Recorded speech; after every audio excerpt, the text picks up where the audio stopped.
आदाब नाजरीन।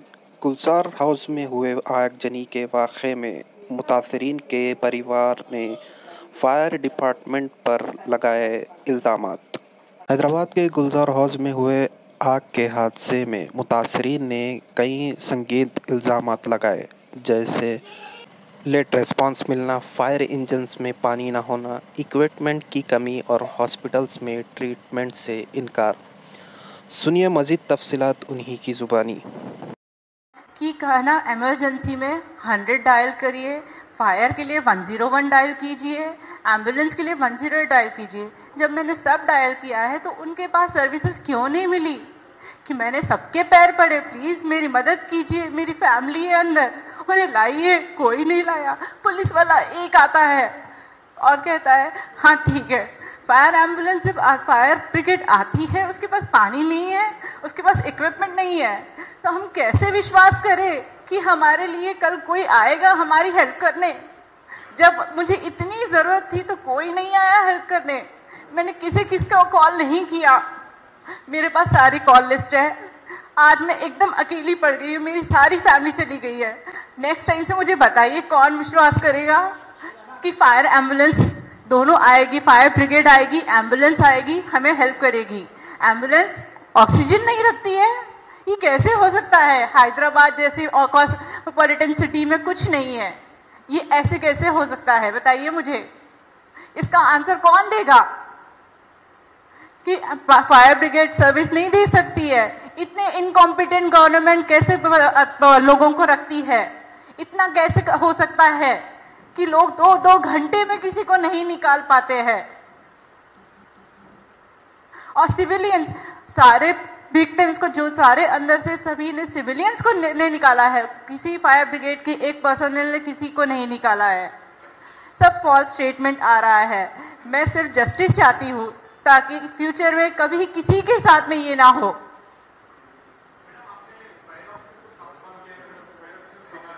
612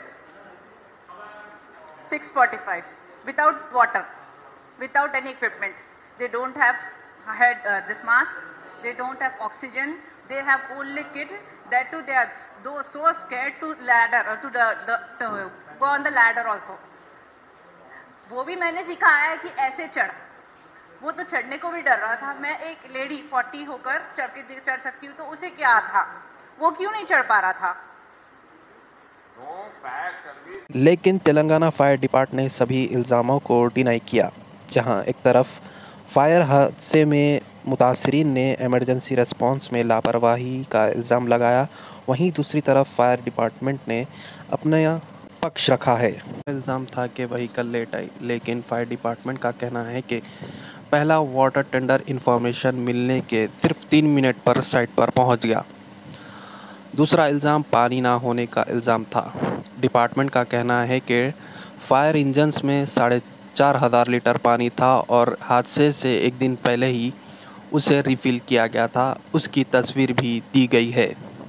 तीसरा इल्ज़ाम था कि टॉर्च, मास्क और ऑक्सीजन ना होने की बात, जिस पर फायर डिपार्टमेंट ने झुटलाया और कहा कि सारी व्हीकल्स ड्रैगन लाइट्स और ब्रीथिंग apparatus सेट से फुल्ली इक्विप्ड है। फायरमैन ने BA सेट पहनकर ऑपरेशन किया था। चौथा इल्ज़ाम लैडर ना चढ़ने का इल्ज़ाम, जिस पर फायर डिपार्टमेंट ने कहा कि फायरमैन टेरेस तक पहुंचकर रेस्क्यू ऑपरेशन में शामिल हुए। पांचवा, अंदर ना जाने का इल्ज़ाम पर डिपार्टमेंट ने क्लैरिफिकेशन दिया कि फायर के अंदर बिना विजिबिलिटी के जाना जानलेवा होता है। पहले स्मोक को वेंटिलेशन करके हीट रिड्यूस की जाती है, फिर ही रेस्क्यू एडवांस होता है। छठवां, लोकल्स ने बॉडी निकाली, फायर डिपार्टमेंट ने नहीं। इस पर भी जवाब दिया गया। डिपार्टमेंट ने कहा कि पूरा ऑपरेशन उनके पर्सनल्स ने किया, लेकिन जैसे ही फायर कंट्रोल में आया, लोकल्स ने भी मदद की। सातवां इल्ज़ाम फायर इंजन में लीकेज। इस पर फायर डिपार्टमेंट ने कहा कि कुछ मॉडल्स में कूलेंट वाटर का डिस्चार्ज नॉर्मल डिज़ाइन का पार्ट है।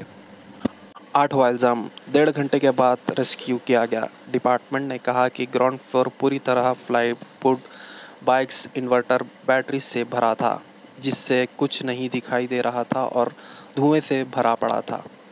पहले दीवार तोड़कर एक्सिस बनाया गया, फिर धुएं और जाने का रास्ता बनाया। फिर सारे लेवल्स पर पूरी एफर्ट्स के साथ रेस्क्यू किया गया।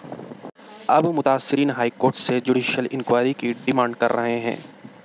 तो नाजरीन, जहां एक तरफ मुतासरीन का इल्ज़ाम है, वहीं फायर डिपार्टमेंट ने अपने तरफ से सब बात टेक्निकल और डिटेल से जवाब दिया। अब देखना यह है कि इंक्वायरी कमेटी इस मामले पर क्या फ़ैसला लेती है।